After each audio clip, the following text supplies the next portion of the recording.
नमस्कार। कुमारडी ए कलियारिर सामने যারা স্থায়ী এবং অস্থায়ী কন্ট্রাকচুয়াল ওয়ার্কার আছেন তাদের সামনে আজ আমরা আমাদের নির্বাচনী প্রচারে যে কোনো কলিয়ারিতে গেট মিটিং করা ব্যক্তিগতভাবে আমার কাছে একটা অন্য অনুভূতি। তার কারণ হলো যে আমি নিজে কলিয়ারি এক ওয়ার্কারের ছেলে।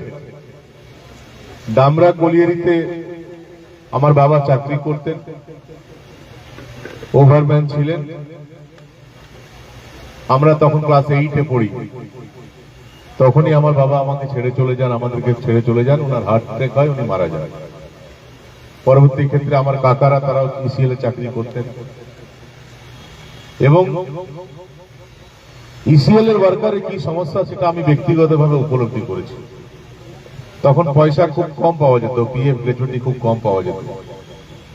আমার মনে পড়ে যে আমার বাবা মারা যাওয়ার পর ডিপেন্ডেন্ট হিসাবে আমার বড় দাদা, তার চাকরির ফাইল রেডি হলো এবং ওই চাকরি ফাইল রেডি হওয়ার পর থেকে নিয়ে মানে যেদিন এমপ্লয়মেন্টের জন্য অ্যাপ্লাই করলো সেটা থেকে নিয়ে মেডিকেল হওয়া, এরিয়া অফিসে যাওয়া, সাক্তরিয়াতে যাওয়া, সাক্তরিয়া থেকে স্যাংশন হয়ে আসা, তারপর এমপ্লয়মেন্ট, তারপর চাকরি পাওয়া, এটাতে প্রায় 1 বছর সময় লেগেছে। এবং আজকের দিনে আমি এটা ফিল করি যে এই যে 1 বছর সময় লাগলো, যদি আমার কাকারা না থাকতো না তখন, তাহলে বাবার যা পিএফ গ্র্যাচুইটি ছিল সব ওই 1 বছরের সংসার চালাতেই খরচ হয়ে যেত। তাহলে 1 পয়সা আমাদের ঘরে আর থাকতো না। এবং শুধু 1 বছর চাকরি না, 1 বছর সময় লাগলো তা না, 1 বছরের পর তখন এমপ্লয়মেন্ট হলেই পার্মানেন্ট হতো না, 6 মাস আবার ট্রেনিং দিত, অ্যাপ্রেন্টিসশিপ। ওই 6 মাস আবার ট্রেনিং দেওয়ার পর চাকরিতে আমার দাদা জয়েন করল। অনেক অসুবিধা ছিল, কিন্তু তা সত্ত্বেও কলিয়ারি অঞ্চলে যারা থাকেন, বাইরে থেকে দেখে মনে হবে যে তাদের জীবন যাপন হয়তো একটা অন্যরকম, তার মধ্যে কোনো জাঁক জমক ব্যাপার নেই। কিন্তু তাদের জীবনের ভেতরে যখন আপনি ঢুকবেন তখন দেখবেন যে তাদের জীবনটা অনেক উন্নত বলে যারা নিজে ক্লেম করেন তাদের চেয়ে অনেক বেশি। এই আমরা বলি না সমস্ত ধর্মের মানুষ, সমস্ত জাতির মানুষ একসঙ্গে থাকতে হবে, এটা এখন সমস্ত জায়গায় প্রচার করা হচ্ছে যে সমস্ত জাতির মানুষ, সমস্ত ধর্মের মানুষ, সমস্ত ভাষার মানুষকে একসঙ্গে থাকতে হবে। কিন্তু কলিয়ারি অঞ্চলের মানুষ এটা লাস্ট 50 বছর ধরে বুঝিয়েছে যে কি করে সমস্ত ধর্মের মানুষ, সমস্ত জাতির মানুষ, সমস্ত ভাষার মানুষ একসঙ্গে বসবাস করে। কলিয়ারিতে যখন কলিয়ারি কোয়ার্টার অ্যালটমেন্ট হতো তখন ধর্ম দেখে হতো না। এখন কি হবে, একটা ধর্মের মানুষ একদিকে ঘর করছে, আর একটা ধর্মের মানুষ একদিকে ঘর করছে। কিন্তু কলিয়ারিতে তা হতো না। কলিয়ারিতে দেখবেন 5টা হিন্দুর ঘর আছে, তারপরে 2টো মুসলিমের ঘর আছে, উড়িষ্যা থেকে এসছে একটা উড়িয়া সেন্টার আছে, তার পাশে গোরখপুর থেকে কিছু লোক এসছে তাদের একটা ঘর আছে, বিলাসপুর থেকে যারা এসছেন তারা তাদের একদিকে কোয়ার্টার আছে। এবং সবাই এই যে মিশ্র সংস্কৃতি, এটা একমাত্র আমি গর্ব করে বলতে পারি যে পশ্চিমবঙ্গতে যদি মিশ্র সংস্কৃতিকে সবাই একসঙ্গে নিয়ে একসঙ্গে ধারণ করে যদি কেউ বাঁচার ক্ষমতা রাখে, দেখানোর ক্ষমতা রাখে, সেটা কলিয়ারি ওয়ার্কাররাই পারে, অন্য কেউ পারে না। এটা ব্যক্তিগত জীবনে আমি উপলব্ধি করেছি। আমি একটা ছোট্ট ঘটনা বলি, এখন পাওয়া যায় কিনা তো জানি না। এলটিসি এলএলটিসি পয়সা পাওয়া যেত তো, এখন পাওয়া যায়? এই এলটিসি এলএলটিসি মানে জিজ্ঞেস করতাম যে কিসের টাকা, বলে এটা বাইরে ঘুরতে যাওয়ার জন্য টাকা। কিন্তু বেশিরভাগ ওয়ার্কাররাই বাইরে ঘুরতে যেতে না, ওই এলটিসি এলএলটিসি টাকা রাখতো, আর ওই টাকা জমিয়ে হয়তো ছোট্ট একটা জমি কিনে নিল বা অন্য কিছু। বউ অনেকদিন ধরে বলছে যে একটা গয়না বানাবো, একটা চেন বানাবো, কানের বানাবো, তো এলটিসি এলএলটিসি টাকা তার সঙ্গে ছুটিও পাওয়া যেত। ওই ছুটিটা 7-8 দিন ঘুরে নিল, যে টাকা পাওয়া যেত সেটা থেকে হয় জমি কেনা হতো বা একটা গয়না কেউ ঘরে বানিয়ে নিল, এইভাবে পয়সাটা খরচ করা হতো। তো আমরা একবার बाबा को बोला कि बाबूजी मिलता है तो घूमने के लिए पैसा मिलता है, एक बार हम लोग को इस बार ले चलिए घुमाने के लिए। तो बाबूजी बोल रहे ठीक है, इस बार तुम लोग को घुमाने के लिए ले जाएंगे। ग्रीष्म छुट्टी, स्कूल छुट्टी হয়েছে, আমরা खूब खुशी যে बाबूजी इस बार हम लोग को घुमाने के लिए ले जाएंगे, एलएलटीसी वाला पैसा मिला है, छुट्टी भी मिला है। हठात टिकट काटा हो गया, बोले बाबूजी कहाँ जा रहे हैं? बोला तुम लोग मामा के यहाँ जा रहे हैं। बोला मामा के यहाँ जा रहे हैं घूमने के लिए? बोला हाँ, घूमने के लिए दूसरा जगह ले जाएंगे तो फिर होटल में खर्चा, ही खर्चा, वो खर्चा, अब वहाँ मामा से सबका भेंट भी हो जाएगा। और माँ के बोला माँ ये क्या हो रहा है? माँ तो बोला ठीक है तो है, चलो ना घूम, मैंने उनको तो अपना ठीक है भैया के यहाँ जाना था, तो एलएलटीसी का रुपया से हम लोग मामा के यहाँ गए। এই কথাগুলো এই কারণে বলছি যে মামার ওখানে গেলাম, তখন এই টেলিফোন বা এইসব মোবাইল টোবাইল ছিল না। তো মামার ওখানে আমরা গেছি, মামার বাড়িতে নেমেছি, বিহারে মামার বাড়িতে নেমেছি আর যাচ্ছি, अरे मामार घरे ढुकेছি আর তখন मामी बोलছি अरे तू लोग आ गई? तुम हाँ आ गए, क्या बात है? तो हमरा आश्चर्य लगा, मामा के यहाँ गए हैं तो स्वागत होगा, मामी बोलेगी अरे बहुत बढ़िया है, आओ बैठो। तो मामी ऐसा बोल रही है कि तुम लोग आ गए? हाँ, बोला তোর মামা তো আসানসোল গেলে, তুই লোক কি? মানে আমরা আমার মামার বাড়িতে গেছি আর মামা চলে এসেছে आसानसोल। तो बाबा बोले कोई बात नहीं है, 2-4 दिन रहेंगे वहां, वहां तो ताला बंद है, डबरा में तो घर में कोलेरी में ताला बंद है, तो 2 दिन बाद ताला बंद हो तो लौट के आ जाएंगे, आराम से रहे हम लोग। 1 दिन पेरोलो, 2 दिन पेरोलो, 3 दिन पेरोलो, 5-6 दिन पेरिए गल, मामा আর ফিরে এলো না। এবার তো মা কান্নাকাটি আরম্ভ করলো, মামি ওদিকে কান্নাকাটি আরম্ভ করলো যে বেঙ্গলে গেছে, হারিয়ে গেল নাকি, ফিরে আসছে না, কি হলো। তা এবার বাবা বললো যে চলো ভাই, এবার চলো আমরা খুঁজতে যাই আবার আসানসোলে কোথায় মামা আছে। মানে আমাদের ছুটি বেকার হয়ে গেল এবং আবার আমরা আসানসোলে ফিরে এলাম এবং আসানসোল থেকে আবার আমরা ডামরা যেখানে থাকতাম সেখানে গেলাম। তো যখন আমরা মামার বাড়ি থেকে ফিরে এসে ডামরা যখন যাচ্ছি তখন দেখছি পাশে একটা নিজামুদ্দিন চাচা বলে একজন ছিল, ও वही सेलर वर्कर। तो देखिए निजामुद्दीन चाचा घर सामने एक खटिया जो हम लोग बोलते हैं, खटिया बिछाया हुआ था और उसी में बैठ के खटिया में मेरा मामा भूजा खा रहे हैं। तो मेरे बाबूजी बोले अरे बाबूजी गाली दिए, बोले साला तुम आया तो तुम देखा कि यहाँ ताला बंद है तो तुम वापस काहे नहीं लौट गए, तुम 7 दिन से यहाँ बैठा हुआ है। तो हमारे मामा बोल लो जे हम तो जाना चाह रहे थे लेकिन यही लोग तो जाने नहीं दिए, आपका यहाँ का आदमी लोग नहीं जाने दिए।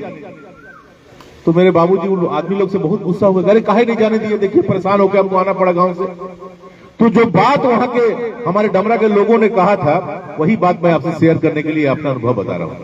वहां के लोगों ने कहा था कि तिवारी जी ये आपके साले हैं, आपके यहाँ आए हैं, आप यहाँ नहीं है, और चूंकि आपके घर में ताला बंद है इसके लिए यदि ये आदमी वापस चला जाता है तो हम लोग अब पूरा डमरा का आदमी का इज्जत चला जाएगा, इसलिए हम लोग इनको रोक के रखे हैं कि नहीं जाने देंगे, और आप अपना घर में जिनको जैसे रखते ना उससे बढ़िया से रखे हैं। पूछिए ये कोलियरी की संस्कृति होती है, ये दूसरी जगह नहीं मिलेगा। बहुत से मेरे दोस्त हैं, एक दोस्त के घर गया, हम लोग छात्र राजनीति करते थे, तो दोस्त ने कहा शाम को कि आज हमारे बड़ी थक भी, तो बाहर में रात को रहने का मौका नहीं मिलता था, बाबूजी डांटते थे, हम लोग चलो दोस्त के रह जाते हैं रात।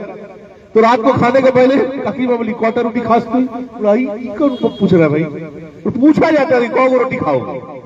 तो हम ताकने लगे दोस्त की तरह की, अब भूख लगा तो जितना मन उतना खा लेंगे, अब कैसे गिन के बताएंगे कितना रोटी खाना है। लेकिन मैं ये बात इसलिए कह रहा हूं कि दूसरे जगह आप जाएंगे ना तो 4 घंटा 5 घंटा 6 घंटा से ज्यादा किसी के यहाँ रह गए तो लोग अगुताने लगते हैं कि अरे बाबा इतना देरी आए, अब कब जाएंगे, मिठाई उठाई खिला दिए जाइए जल्दी से। लेकिन कोलियरी की संस्कृति होती है कि एक आदमी जिसका रिश्तेदार वहां पर आ गया है और वहां पर कोई उनको देखने वाला नहीं है तो कोलियरी का इज्जत चला जाएगा, लोगों का इज्जत चला जाएगा, इसलिए 7 दिन उनको घर में अपना रख दिया। और আমার মনে পড়ে মামাকে যেদিন আমার ট্রেন ধরাতে গেল তো কোলিয়ারি কেউ ওনার জন্য ধুতি কিনে দিয়েছে, কেউ গামছা কিনে दिए, केव गेंजी किने दिए और सबको लेके मामा को विदाई दी। ये बात मैं इसलिए कर रहा हूं कि ये संस्कृति हुआ करती थी कोलियरी, लेकिन ये मैं भी महसूस करता हूं, आप भी महसूस करते हैं कि कहीं न कहीं ये संस्कृति अब धीरे धीरे खत्म हो रही है। ये बात मैं इसलिए कह रहा हूं क्या आपके मन में प्रश्न होगा कि जितेंद्र तिवारी फिर आ गए, क्या क्या उपहार लेके आए हैं, क्या करेंगे? मैं एक दो शब्दों में नहीं बता सकता कि मैं आपके लिए क्या करूंगा, लेकिन हर कोलियरी इलाके में वो संस्कृति जो थी, जिस संस्कृति को आप मिस करते हैं, जिस संस्कृति के लिए आपका मन रोता है कि पहले हम लोग ऐसा थे। हम लोग बताइए तो हर आदमी के घर में, किसी का भी घर में कोलियरी में यदि अच्छा कुछ सब्जी बन जाए तो बगल में दो चार को घर में सब्जी जाता था कि नहीं, कटोरा रहता था कि नहीं?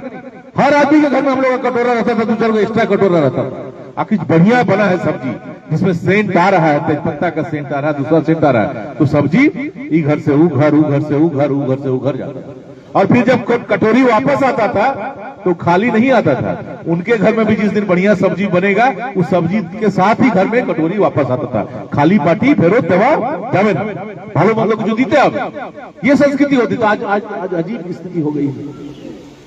हमको याद है फगुआ होली, तो होली का छुट्टी का पहले जिस दिन कोलियरी में अंतिम होली होता था तो कौन तेल होता था, इंजन वाला तेल होता था ना, वही तेल से फगुआ खेला जाता था। अभी पता नहीं, अभी तो शायद मारपीट हो जाएगा। वो तेल से आज कोई फगुआ खेल दे तो मारपीट हो जाएगा। आज जितना मैनेजर एजेंट पर आदमी को गुस्सा रहता था, वो फगुआ का अगला दिन वही तेल मैनेजर हो एजेंट हो सबको लगा के बदल ले लेते थे कि भाई होली खेलना है, आज आप कुछ नहीं बोलते। और उस समय के अधिकारी भी दूसरे ढंग के होते थे, उस समय के जो ऑफिसर होते थे वो भी मैंने देखा है। हम लोग स्कूल में पढ़ते थे, स्कूल बस चलता था, तो हम लोग का स्कूल बस आसनसोल में खराब हो गया, तो नहीं आया, बच्चे नहीं लौट रहे, शाम को 6 बज गया, 6:30 बज गया। तो हम देखे थे उस समय कोलियरी में हमारे एक मैनेजर हुआ करते थे, कुंडू साहब, मनोज कुंडू नाम था। तो कुंडू साहब अपने गाड़ी से, कार रहा करते थे, उस कार से आसनसोल में हॉटर रोड में चले आए। हम लोग का जहां बस खड़ा था वहां, और वहां तब तक खड़े रहे जब तक सारे बच्चे दूसरा बस से फिर वापस नहीं जाते। ये संस्कृति होती। तो मैनेजर को तो क्या मतलब है, मैनेजर को एजेंट को तो खाली वर्कर से मतलब है, उसका बेटा वापस आया कि नहीं आया स्कूल से, इससे क्या मतलब है। लेकिन उस समय के जो अधिकारी होते थे, ऑफिसर होते थे, उनके अंदर भी वो मानसिकता होती थी। हमको याद है कि वर्कर जब होते थे, उनका बेटा यदि पढ़ने लिखने लगे, पढ़ने में थोड़ा अच्छा हो तो ऑफिसर से जाकर पूछते थे कि আমার ছেলেটা পড়াশোনা একটু ভালো আছে, আগামী দিনে ওকে কি নিয়ে পড়লে ভালো হয় বলুন তো, কোথায় ভর্তি করবো বলুন। तो जो ऑफिसर होते थे वो केवल ऑफिसरी करने के लिए नहीं होते थे, वो वर्कर के व्यक्तिगत जिंदगी में भी कैसे सहायता किया जाए, कैसे एडवाइस किया जाए, कैसे परामर्श किया जाए, उनके भी जीवन के स्टैंडर्ड को कैसे उठाया जाए, इसका भी ख्याल रखते थे। ये आज हम लोग मिस कर रहे हैं। ये आज जो अधिकारी आते हैं, पहले एक अधिकारी आते थे, जब रिटायर्ड करते थे उस समय उनका अपना गाड़ी घर और होता था। अभी जो अधिकारी आते हैं, सारे लोगों की बात मैं नहीं कहता, उसमें कुछ अच्छे भी लोग होंगे, लेकिन ज्यादातर अधिकारी जो ऑफिसर हैं वो आने के साथ साथ ही सरेंडर कर देते हैं। और सरेंडर किसके सामने करते हैं? जो लोग अवैध काम के साथ जुड़े हुए हैं उनके साथ सरेंडर करते हैं। ये इस स्थिति को बदल रहा है, ये हम लोग नहीं होंगे। 5 साल में था, 5 বছর ছিলাম আমি বিধায়ক হিসেবে, একটা ওয়ার্কারকেও বলুন যে আমার কাছে গেছে তাকে 10 মিনিটের বেশি ওয়েট করতে হয়েছে, একটা ওয়ার্কার ওয়েট করতে হতো, আমার চেম্বারে বাইরে ওয়েট করতে হতো, সমস্ত জিএমদেরকে ওয়েট করতে হতো। আগে ওয়ার্কারদের সঙ্গে দেখা করতাম, আগে গরিব মানুষের সঙ্গে দেখা করতাম, আগে শ্রমজীবী মানুষের সঙ্গে দেখা করতাম, তারপর জিএমদের সঙ্গে দেখা করতাম। এই পরিস্থিতি পাল্টে গেছে। এখন আপনি চলে যান, আমি ব্যক্তিগত সমালোচনা করতে চাই না, কিন্তু বাস্তব যেটা সেটা তো বলতেই হবে। নারায়ণ বাবু যিনি বিধায়ক আছেন, আপনি চলে যান ওনার ঘর সামনে, একটা জিএম, আপনার বাঙ্কোলা জিএম চলে যান, আর তার সঙ্গে সঙ্গে 4টা ওয়ার্কার চলে যান, দেখুন কার জন্য। জিএম সাহেবের জন্য দরজা খুলে যাবে, একান্ত বৈঠক করবেন, চা খাওয়ানো হবে, মিষ্টি খাওয়ানো হবে, সব খাওয়ানো হবে। তারপর উনি যখন মনে করবেন যে এবার আমার বিদায় নেওয়া উচিত, তখন অফিসার সেখান থেকে ফিরে আসবেন। তারপর যদি কোনো ওয়ার্কার হয়, সে 5 মিনিটের জন্য সময় পাবে। এই পরিস্থিতি, এটা ব্যক্তিগত জীবনে আপনাদের উপলব্ধি কথা। আমি আমার কথায়, আমি যদি অসত্য কথা বলি আমার কথা বিশ্বাস করবেন না আপনারা, लेकिन बहुत लोग आज बोलते हैं क्या आप भी तो 5 साल से क्या किए। हम 5 साल से तो पांडेसर के परिवेश को बदलने का प्रयास किया। 5 साल थे, একজনকে দেখান আমার সঙ্গে ছিল আর সে অসামাজিক কাজের সঙ্গে যুক্ত হয়েছিল, একজনকে দেখান। 5 বছর আমি চেষ্টা করেছি সমাজ পরিবর্তনের যে লক্ষ্যে আমি পাণ্ডবেশ্বরে এসেছিলাম, সে সমাজ পরিবর্তন করারই চেষ্টা করেছি। আমি বুঝেছিলাম যে প্রায়োরিটি কি। শ্রমিক আর অফিসারদের মধ্যে যদি লড়াই হয়, শ্রমিকের সঙ্গে যদি আধিকারিকদের দ্বন্দ্ব বাঁধে, তা আমার প্রায়োরিটি ছিল শ্রমিক। ঠিকাদারদের সঙ্গে যদি কন্ট্রাকচুয়াল ওয়ার্কারদের দ্বন্দ্ব বাঁধে, আমার প্রায়োরিটি ছিল আমার শ্রমিক, ঠিকাদাররা আমার প্রায়োরিটি ছিল। আমি বলছি না প্যাচের মালিকরা আমাদের সঙ্গে দেখা করত, কিন্তু এত সহজ ছিল না। এখন তো প্যাচের মালিকরাই এখানকার বিধায়ককে চালাচ্ছে, তারা ঠিক করে দিচ্ছে বিধায়ক কোন অঞ্চলে যাবে। এই যে আপনি দেখুন, গোটা পাণ্ডবেশ্বরে ঘুরে দেখুন, অন্তত 1 কোটি টাকা শুধু ব্যানার লাগিয়েছেন নরেনবাবু। যেখানে যাবে যখন ডাকি তখন পাই, কি সব লিখেছে। কে পয়সা দিচ্ছে, কোথা থেকে এই পয়সা আসছে জানি না। আপনি খবর নিয়ে দেখুন, যেখানে ব্যানার গুলো বানানো হয়েছে, যেখানে হোর্ডিং গুলো বানানো হয়েছে, এই যে আসার এই পাণ্ডবেশ্বরে যত প্যাচের মালিক আছে তারা সব কন্ট্যাক্ট দিচ্ছে, তারা সব পেমেন্ট করছে। খবর নিয়ে দেখুন। আমি যদি মিথ্যা মামলা বলছি, আপনার মানহানি মামলা করে দেখান তো, আমি প্রমাণ করে দেবো। আমার প্রায়োরিটি তা ছিল। আমাকে ছেলেরা বলে, দাদা ওর এত ব্যানার লাগানো হচ্ছে, আর তোমার টিম করে 2-3টে ব্যানার। আমি বলেছি, মনে পড়ে আপনাদের মান্নাদের ওই গান,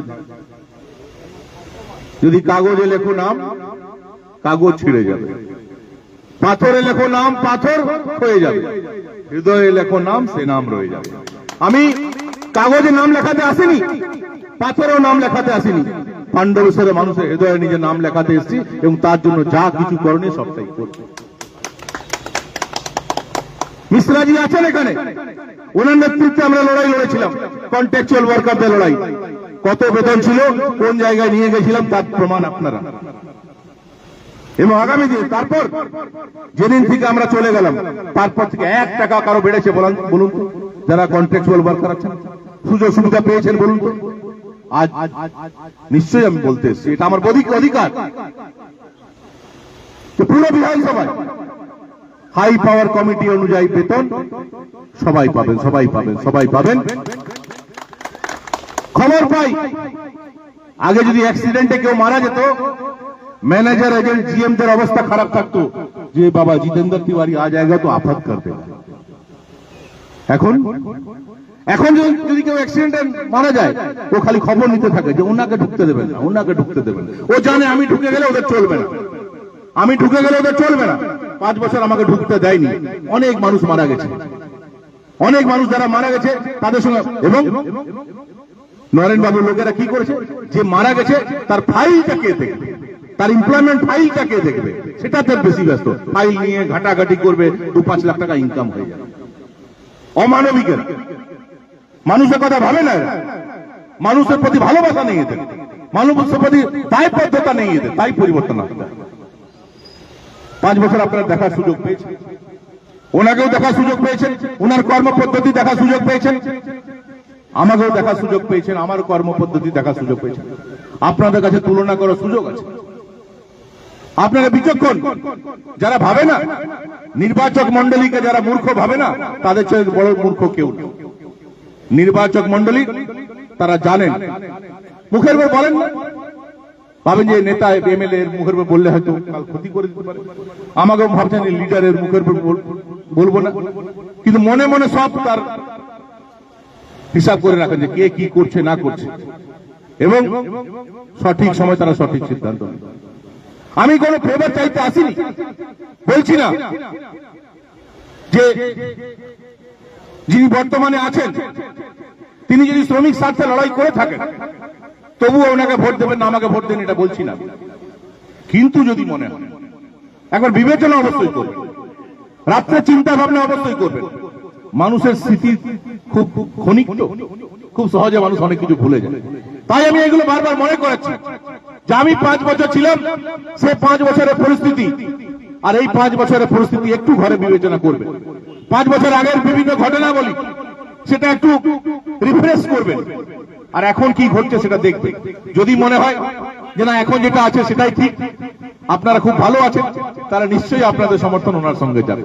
কিন্তু যদি মনে করেন যে না এই পরিস্থিতি বদল করতে হবে, আগেরটাই ঠিক ছিল, তাহলে আমি কথা দিচ্ছি যে আমার টেনিয়রে 5 বছর যখন বিধায়ক ছিলাম, অতীত থেকে অতীতের বিভিন্ন ঘটনাবলী থেকে অভিজ্ঞতা অর্জন করে আগামী দিনে যে সেকেন্ড পার্টে যা আমাদের কাজ আরম্ভ হবে আরো বেটার। হয়তো আমাদের সময় কিছু ভুল হয়ে থাকতে পারে, কিন্তু আমি এমন ব্যক্তি না যে গোলামি করবো যে আমার ভুল হয়ে থাকলে ওটা ঠিক বলবো না, কোনদিন বলবো না। হিউম্যান বিং, মানুষ তো, মানুষ মাত্র ভুল হয়। কিন্তু আমি রাত্রে চিন্তা করি যে আমার কোথায় ভুল হয়েছে এবং পরের দিন আমার ভুল সংশোধন করার চেষ্টা করি। আমি আজ চন্দনকে যদি 4টা খারাপ কথা বলে দিই না, এখন বলে দেব, আপনারা বিশ্বাস করবেন রাত 1টা অবধি আমার ঘুম হয় না, একটু না বললেই পারতাম। আগামী দিনে আমরা এটাই করব, আগামী দিনে আমরা এটাই করব। এবং খনি অঞ্চলে যারা চাকরি করছেন, আইদার পার্মানেন্ট হন বা কন্ট্রাকচুয়াল হন, আপনাদের অধিকার ন্যাশনালাইজ হয়েছে ঠিকই, কিন্তু তখন কোম্পানির একজন মালিক থাকতো 73-এর আগে, ন্যাশনালাইজেশনের আগে, আর এখন একটা ঠিকাদার আন্ডার হয়ে চলে এসছে, একই জিনিস। এবং যে শ্রম আইন দেশের প্রধানমন্ত্রী পার্লামেন্টে আপনাদের স্বার্থে, শ্রমিকদের স্বার্থে যে শ্রম আইন নিয়ে এসছেন, সে শ্রম আইন যতক্ষণ সরকার না পরিবর্তন হচ্ছে সে শ্রম আইন ঠিকভাবে ইমপ্লিমেন্ট করা সম্ভব না। কেন সম্ভব না? আপনাকে ছোট্ট একটা উদাহরণ। এই বাঙ্কুরারই একটা ছেলে একটা আউটসোর্সিং কোম্পানিতে কাজ করত। ওর মনে হয়েছে যে আমি স্যালারি ঠিক পাচ্ছি না, বেতন ঠিক পাচ্ছি না। তো যদি কেউ মনে করে যে আমার বেতন ঠিক পাচ্ছি না, সে কোথায় যাবে? সে লেবার কোর্টে যাবে, লেবার কোর্টে কেস করবে। ওই ছেলেটার এটুকু অপরাধ যে লেবার কোর্টে কেস করেছিল। কি হয়েছে জানেন আপনারা?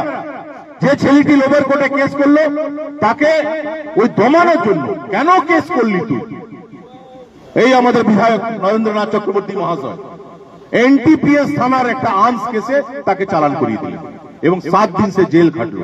7 দিন পর বেল হয়ে এসছে, আমার সঙ্গে দেখা করলো, পরশু তাকে আমার দলে জয়েন করালো। আমি বললাম আগামী দিনে তোর লড়াই আমার সঙ্গে আছে। কেন আপনি করবেন এটা? আপনার তো প্রায়োরিটি ফিক্স থাকে। আধিকারিক যারা আছেন, জিএম যারা আছেন, তাদের এই অঞ্চলের মানুষের জীবনে মান উন্নয়ন হোক, তাতে কি গেল? ওদের কাজ হলো প্রোডাকশন প্রোডাকশন প্রোডাকশন। সেটাও প্রোডাকশন হোক বা না হোক, সেটাও যা প্রোডাকশন আপনারা করছেন সবটাই যদি খাতায় কলমে দেখানো হতো আমার আপত্তি ছিল না। সেখান থেকেও অসাধু ব্যবসায়ীদেরকে দিয়ে আপনারা কালঘাম ঝরিয়ে পরিশ্রম করে যে প্রোডাকশন করছেন, সে প্রোডাকশনের কয়লা বেআইনি অসাধু যারা ব্যবসায়ী আছে তাদের কাছে তৃণমূল কংগ্রেস প্রশাসনের একটা অংশ আর কিছু আধিকারিক মিলে বিক্রি করে দিচ্ছেন। এবং যখন ডিপুতে ঘাটতি দেখা দিচ্ছে তখন কালো ছাই বালি মিশানো হচ্ছে। সেটা দেশদ্রোহী। মেজিয়া থার্মাল পাওয়ারে যে কয়লা যায় মনে করি, ওটার উপর বিদ্যুৎ তৈরি, ওটা দিয়ে বিদ্যুৎ তৈরি হয়। সে কয়লাতে যদি ছাই মেশানো থাকে, কাল যদি মেজিয়াতে একটা বড় দুর্ঘটনা হয়, হাজার হাজার মানুষ মারা যাবে। একবার ভেবেছে এরা যে আমরা কি করছি? কেন এটা? কেন এদের অফিসারদের, আমাদের শ্রমিক যারা আছে না, একজন আমাকে জিজ্ঞেস করলো যে শ্রমিক আর অফিসারের মধ্যে ডিফারেন্স কি? তো আমি বলেছি যে শ্রমিক যারা আছে না তাদের বেতনে পেট ভরে যায়, আর অফিসার এদের বেতনে পেট ভরে না, এদের উপরি চাই, বেতনে এদের পেট ভরবে না। এবং তাই এরা জানে যে বেতনে পেট ভরছে না, ঠিকাদারের কাছে পয়সা নিতে হবে, প্যাচের মালিকের কাছে পয়সা নিতে হবে, যারা কন্ট্রাক্টর লেবার দিতে তাদের কাছে পয়সা নিতে হবে। সে কারণে কি করে, নেতাদেরকে এরা সঙ্গে রেখেছে। শুধু আমি একা খাবো না, আমি খাচ্ছি তুমিও খাও, চলো মিলেমিশে খাই। মিলেমিশে খেলে কেউ প্রতিবাদ, আর শ্রমিকদের কি ক্ষমতা? শ্রমিকদের প্রতিবাদ করতে পারবে না। আজ আমি বলছি মিলিয়ে নেবেন, কোন নেতাকে বাদ দিয়ে আপনারা সংগঠিত হয়ে একটা আন্দোলন করে দেখান। দেখবেন ম্যানেজমেন্টের আগে নেতারা চলে আসবে, এটা করা যাবে না। তাদের স্বার্থে একবার আঘাত লাগুক তো। তাদের কাজ হলো সেফটি কমিটিতে মিটিং এ যাবে, চপ সিঙ্গাড়া খাবে, আর ম্যানেজমেন্ট যে কাগজ বলবে সে কাগজে সই করে দিয়ে চলে আসবে।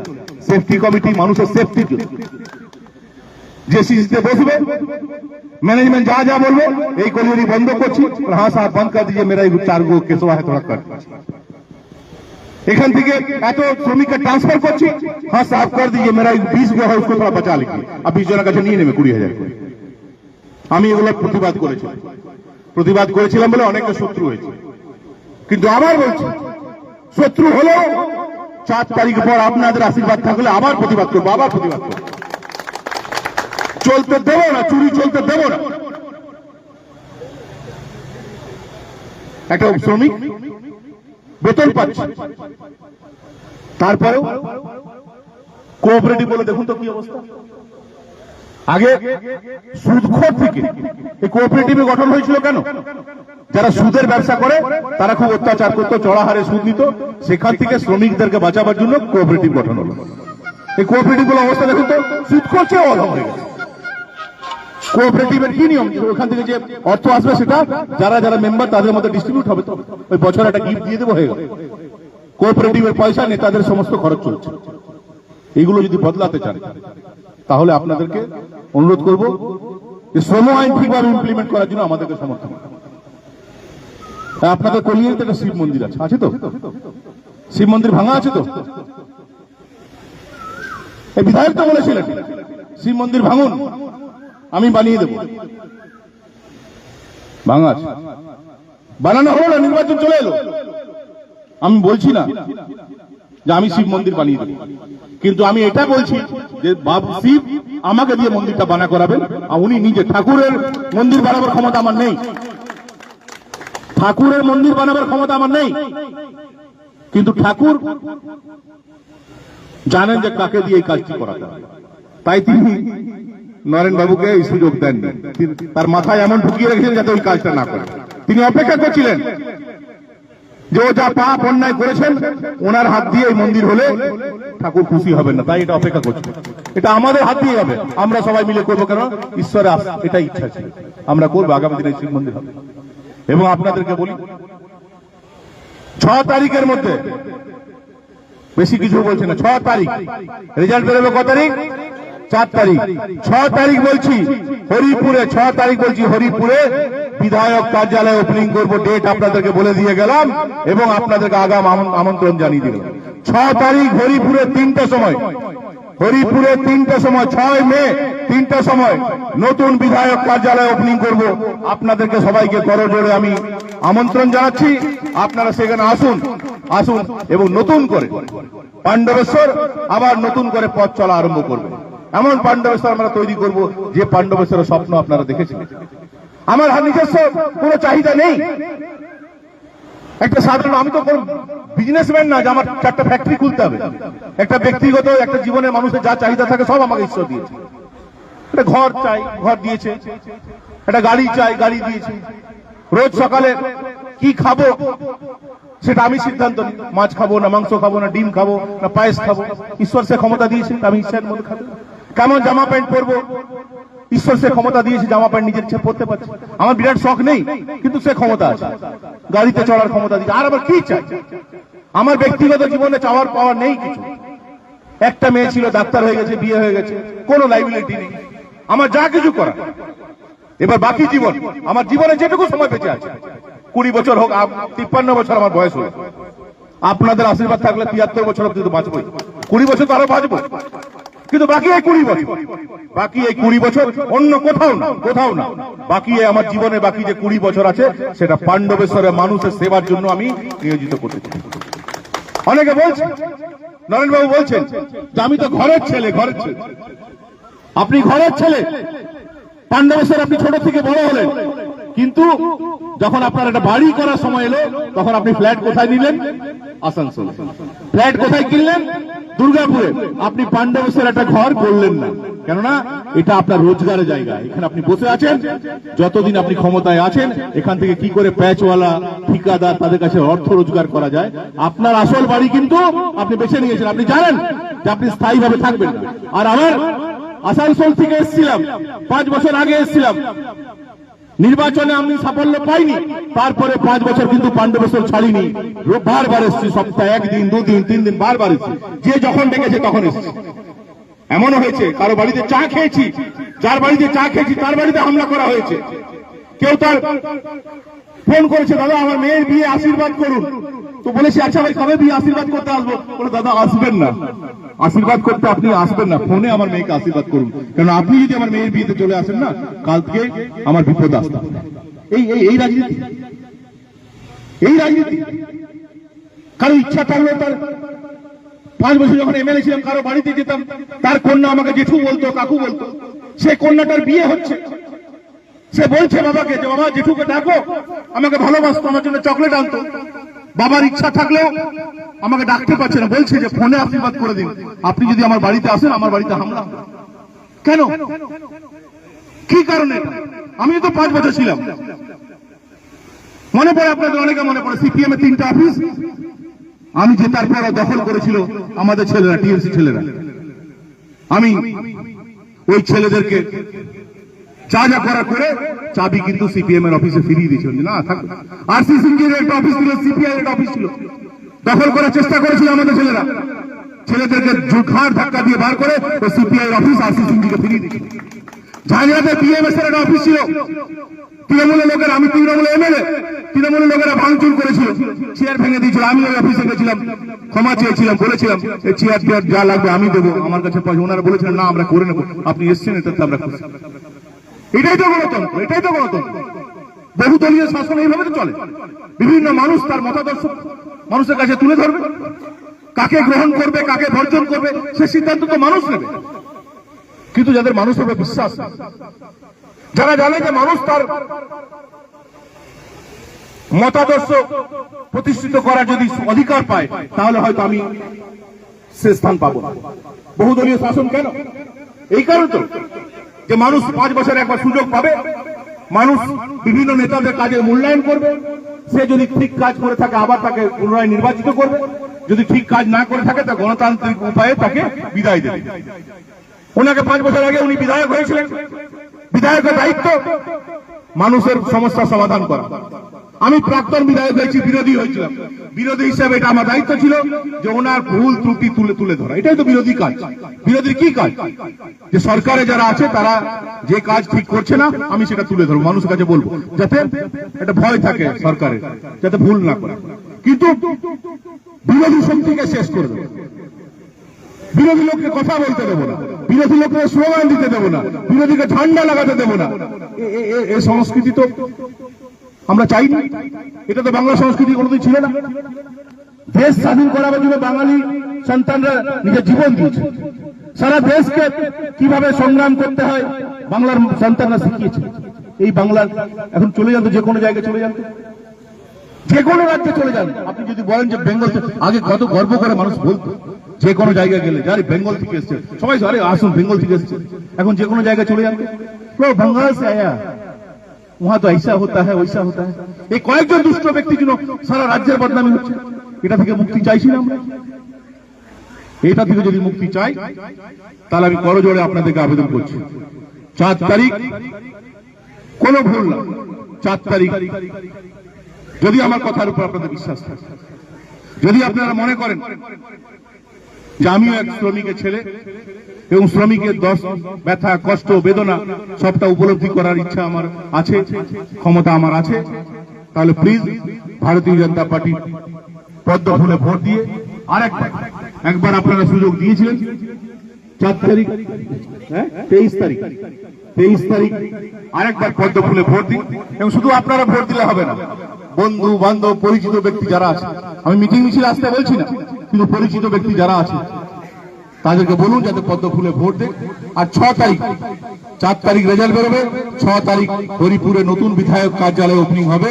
3টার সময় আপনাদেরকে সবাইকে আমন্ত্রণ জানালাম, সবাই আসবেন, একসঙ্গে আমরা মিষ্টিমুখ করব।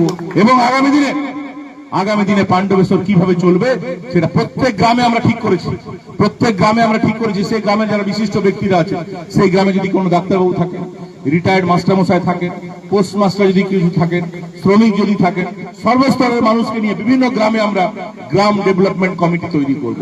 বিভিন্ন পাণ্ডবেশ্বরের সমস্ত গ্রামে সিদ্ধান্ত জিতেন্দ্র তেওয়ারি নেবে না, সিদ্ধান্ত আমার চন্দন নেবে না, সিদ্ধান্ত আমার সবিতা বাগদি নেবে না।